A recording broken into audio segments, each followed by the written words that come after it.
est-ce que l'Inter doit augmenter son offre de 40 millions qui a été refusée par l'Atalanta? Déjà, l'Inter a du pognon. Ça, c'est peut-être la première info. C'est vrai, et c'est pas une petite info dans ce genre de rumeur mercato, c'est à prendre en compte, ça c'est sûr. Après, on connaît Percassi, toujours intraitable. Oui. Alors bah c'est un copain. Pour ceux qui connaissent pas, c'est un lointain cousin d'Aurelio De Laurentiis. Donc c'est-à-dire une négociation avec lui, c'est très compliqué et généralement il faut payer le petit fort pour avoir les joueurs. Voilà. Sa valeur marchande, elle est estimée à 60 millions.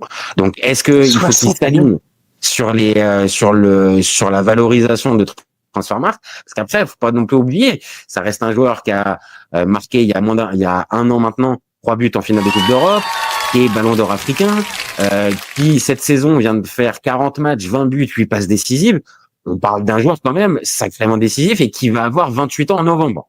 Je pense que Percassi est capable de dire, attendez, il y a Ekitike qui vient de partir pour 100 millions à Liverpool. Il faut quelqu'un pour remplacer soit ponctuellement ou sur la durée Thuram ou Lautaro. Parmi ça marche pas, ils essaient de le remettre dans un autre club. Arnautovic est parti, Correa est parti. Là, il faut quelqu'un. Et la saison, elle va bientôt recommencer. Et à l'Inter, on a bien vu, il y a besoin d'un second souffle. Ce qui s'est passé en finale et la fin de saison, elle a fait mal dans les têtes. Et c'est pas les joueurs qu'ils ont pu prendre jusqu'à présent. Je ne manque pas de respect à Boni, par exemple, qui arrive de Parme. Mais c'est pas avec ce type de joueur-là que tu fais le saut de qualité.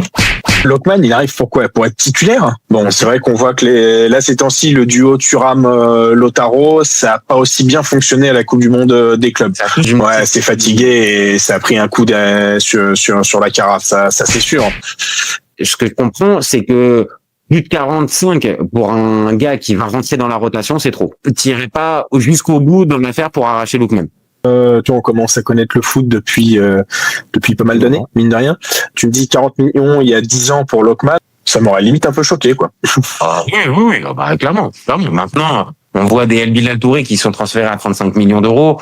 Bon, c'est vrai que ça fait relativiser. Oui.